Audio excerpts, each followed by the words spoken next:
আপনি কি ইয়াজিদকে সাহাবী বলেছেন? উনি এবার শক্ত হয়ে বলতেছেন, হ্যাঁ আমি ওনাকে সাহাবী বলছি।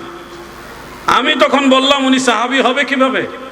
আমাদের রসুল করিম সাল্লাল্লাহু আলাইহি ওয়াসাল্লাম ইন্তেকাল শরীফ করেছেন 11 হিজরিতে, আর ইয়াজিদের জন্ম হয়েছে 26 হিজরিতে।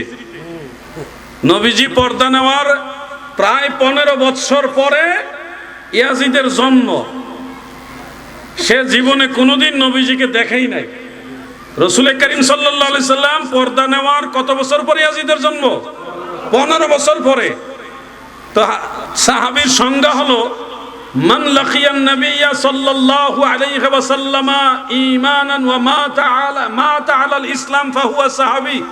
চট্টগ্রামে গত 2 বছর আগে বহদ্দার হাটে জুমার নামাজ পড়তে গেছিলাম এক মসজিদে, না জানি না, গিয়া দেখি ওয়াহাবি ইমাম মসজিদে, দুইকা দেখি ইমাম ওয়াহাবি। পড়ে গেছি বিপদে, কিটা করতাম? মসজিদ থেকে বের হওয়া যাবে না, মাসালা নাই, মসজিদে ঢুকে গেছেন, নামাজ পড়ে বাড়ি তুইব। আচ্ছা যাক, এখানে মাসালা আছে, আমি মাসালাটা একটু পরে বলবো, নাইলে আমার মনে করে দিয়ে।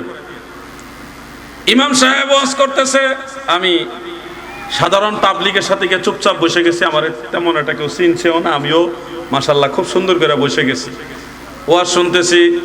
খতিব সাহেব ওয়াজ করতেছে, হযরত ইয়াজিদ তিনি ছিলেন সাহাবী। হযরত ইয়াজিদ ছিল কি? সাহাবী। চিন্তা করছে, হযরত ইয়াজিদ সাহাবী। হ্যাঁ, বদ্দারহাটে, এই যে আপনি চিনবেন বদ্দারহাটের ওই রাস্তার ওই পারে একটা মাজার সংশ্লিষ্ট মসজিদ আছে না, ওইটার অপোজিটে বিপরীত দিকে একটা মসজিদ আছে। কি কার বাড়ির মসজিদ জানে কয় এটারে? কি ইলিয়াস বাড়ির মসজিদ। ওই মসজিদে আমি কথাটা শুই না, প্রথম ভাবলাম যে হয়তো উনি কি বলছে অন্য কথা, আমি হয়তো ভুল শুনছি। পরে আমার সাথে আরো 1-2 জন আছে, আমি তাদেরকে জিজ্ঞাসা করলাম ইনস্ট্যান্ট, উনি কি ইয়াজিদকে সাহাবী বললেন নাকি? তো ওনারা বলতেছে তাই তো শুনলাম। আমি তাৎক্ষণিক দাঁড়ায় গেলাম, দাঁড়ায় বললাম যে হুজুর আমি বেয়াদবি ক্ষমা চাই, আপনি কি ইয়াজিদকে সাহাবী বলেছেন? উনি এবার শক্ত হয়ে বলতেছেন, হ্যাঁ আমি ওনাকে সাহাবী বলছি। আমি তখন বললাম, উনি সাহাবী হবে কিভাবে? আমাদের রসুল করিম সাল্লাল্লাহু আলাইহি ওয়াসাল্লাম ইন্তেকাল শরীফ করেছেন 11 হিজরিতে, আর ইয়াজিদের জন্ম হয়েছে 26 হিজরিতে। নবীজি পর্দা নেওয়ার প্রায় 15 বৎসর পরে ইয়াজিদের জন্ম। সে জীবনে কোনোদিন নবীজিকে দেখেই নাই। রসুল করিম সাল্লাল্লাহু আলাইহি সাল্লাম পর্দা নেওয়ার কত বছর পরে ইয়াজিদের জন্ম? 15 বছর পরে। তো সাহাবীর সংজ্ঞা হলো, মান লাকিয়ান নবিয়্যা সাল্লাল্লাহু আলাইহি ওয়াসাল্লাম ঈমানান ওয়া মাতা আলাল ইসলাম ফাহুয়া সাহাবী। যারা ঈমানের সাথে নবীজির সাথে মিলিত হয়েছে, নবীজিকে ঈমানের সাথে দেখছেন বা সাক্ষাৎ পেয়েছেন, ওয়া মাতা আলাল ইসলাম, এবং ইসলামের উপরে মারা গেছেন, তাদেরকে বলা হয় সাহাবী। ইয়াজিদের জন্মই তো হয়েছে নবীজি পর্দা নেওয়ার 15 বছর পরে। তো ইয়াজিদ সাহাবী হইল কিভাবে, আমাকে একটু বোঝান। সেখানে কওমি মাদ্রাসার, বিশেষ করে আপনাদের হাটহাজারী মাদ্রাসার কয়েকজন আলেম ছিল মসজিদে। আল্লাহর কি হুকুম, হ্যাঁ ভিডিও হয়েছিল, পুরোটা তার হয় নাই। যখন একটু ভেজাল বাইরে গেছে তখন ভিডিও করা হয়েছে, আগেরটা হয় নাই। এত কিছু হবে তো ভাবে না মানুষে। কয়েকজন আলেম ছিল হাটহাজারী মাদ্রাসার, এবং বদ্দারহাটের আশেপাশে মনে একটা কওমি মাদ্রাসা আছে, সেখানের কয়েকজন আলেম ছিল। ওই আলেমরা আবার আমার সমর্থন করছে, এরা বিরোধিতা করে নাই। আলেম তো দল যেটাই করুক, আলেম হইলে একটা গুণ থাকে, এই যে পড়ালেখা করছে, 2-4 কথা পড়ছে, তো এই জন্য ইলিম থাকলে কাজে লাগে। এই কওমি আলেমরা আমার পক্ষে দাঁড়াইছে। হ্যাঁ তাই তো, জিহাদি সাহেব যেটা বলছেন ঠিক বলছে, আপনি একটু বলেন। তো উনি বলতেছে আমার কাছে দলিল আছে। কি দলিল আছে? কয়টা আমি পরে দিব, এখন না। কখন দিবেন? যে নামাজের পরে। এখন তো আমি ওয়াহাবির পিছনে তো আমি নামাজ পড়ি না। তা আমি আমার কায়দায় নামাজ পড়ছি কেমনে, আমি মাসালাটা বলবো, আমার একটু খেয়াল করে দিয়েন আপনারা, ভুলে গেলে।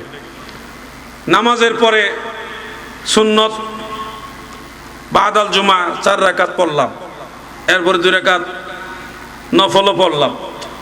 বেচারা নামাজ শেষ হইতেছে না, ইমাম সাহেবের নামাজ আর শেষ হইতেছে না, উনিও পড়তেছে আরো পড়তেছে। আমি তো খুঁটি মেরা বইছি, আজকে উঠতাম না। উনি কয় রাকাত নামাজ পড়তে পারে দেখি আজকে। আচ্ছা, অনেকক্ষণ পরে নামাজ শেষ হইলো, ওইটাই নামাজ শেষ করে উনি মসজিদের পাশে কবরস্থান আছে, ওইখানে ওইটা গিয়ে দাঁড়ায় গেছে জিয়ারত করব। জিয়ারত লম্বা সময় ধরে করতেছে।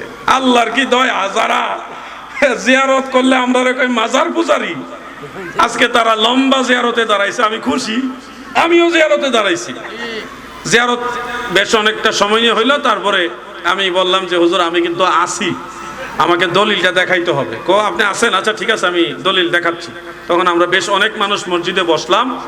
বসার পরে উনি একটা বিশাল বড় দলিল বের করছে। দলিলটা আপনারা শুনলে আশ্চর্য হয়ে যাবেন। মাসিক ম্যাগাজিন আছে না, ম্যাগাজিন চিনেননি আপনারা? মাসিক ম্যাগাজিন হইল ওনার দলিল। মাসিক ম্যাগাজিন, এই ম্যাগাজিন চিনছেননি আপনারা? ম্যাগাজিন দলিল। আচ্ছা আচ্ছা ঠিক আছে, ম্যাগাজিনে থাকলেও তাও তো একটা বইয়ে আছে। ঠিক আছে বলেন এটা মধ্যে কি আছে? তো উনি বাইর করলেন, ইমাম জাহাবি রহমতুল্লাহ আলাই বলছে আমরা ইয়াজিদকে গালিও দেই না, ইয়াজিদরে পছন্দ করি না। তো এই কথা উনি পয়রা শুনাইলো। শোনানোর পরে কওমি আলেমরা, হাটাজারি আলেম এবং ওই কওমি আলেমরা বলতেছে এখানে তো আর ইয়াজিদের সাহাবীর কথা নাই, জিহাদ হিসাবের প্রশ্ন তো ওইটা না। জিহাদ হিসাবের প্রশ্ন হলে ইয়াজিদ সাহাবী, এটা কই আছে আপনি দেখাইবেন বলছে। এখানে তো বলছে ইমাম জাহাবি বলছে যে আমরা ইয়াজিদরে পছন্দও করি না, ভালো বাসি না, গালিও দেই না। এইরকম ইমাম জাহাবির একটা মত। এখানে তো আর ইয়াজিদ সাহাবী এই কথা নাই। এখন তো উনি থতমত খেয়ে গেছে।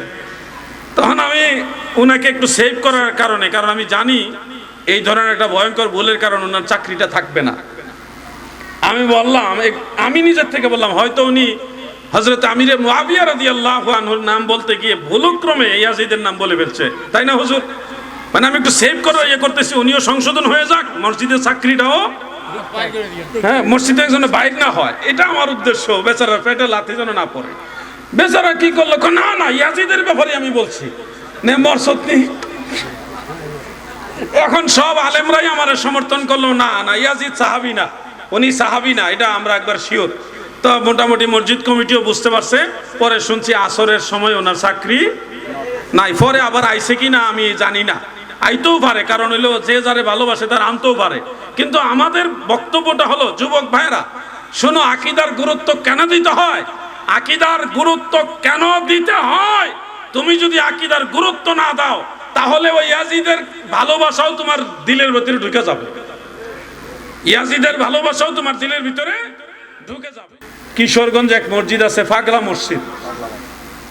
পাগল, সে আল্লাহর পাগল ছিল, আল্লাহর পাগল ছিল। সেই লোকের নামে মানুষ টাকা দেয়, সারা বছর ওয়াজ করে মান্নতের টাকা খাওয়া যাবে না, মান্নত করা হারাম। মানুষ পাগলের নামে মান্নত করে টাকা দিতেছে, আর এটা ওয়াহাবিরা বস্তা বেন্দা বেন্দা খাইতেছে। এদের কোনো ধর্ম আছে কোন দেখি?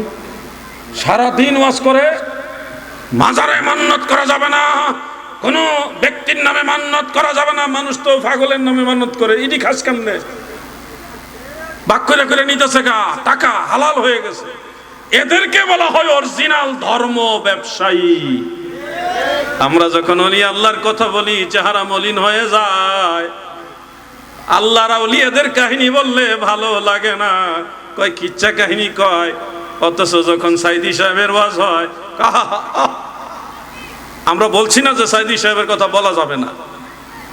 একজন ব্যক্তির ভালো দিকও আছে, খারাপ দিকও থাকতে পারে।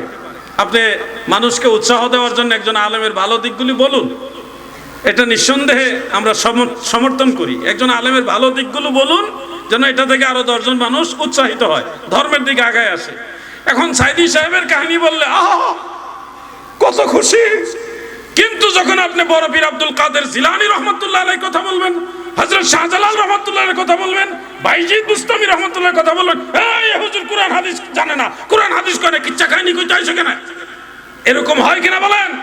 ওলি আল্লাহদের কথা এদের পছন্দ হয় না, এরাই হলো খারেজি, কারবালার ইয়াজিদ বাহিনী, ঠিক কিনা বলেন?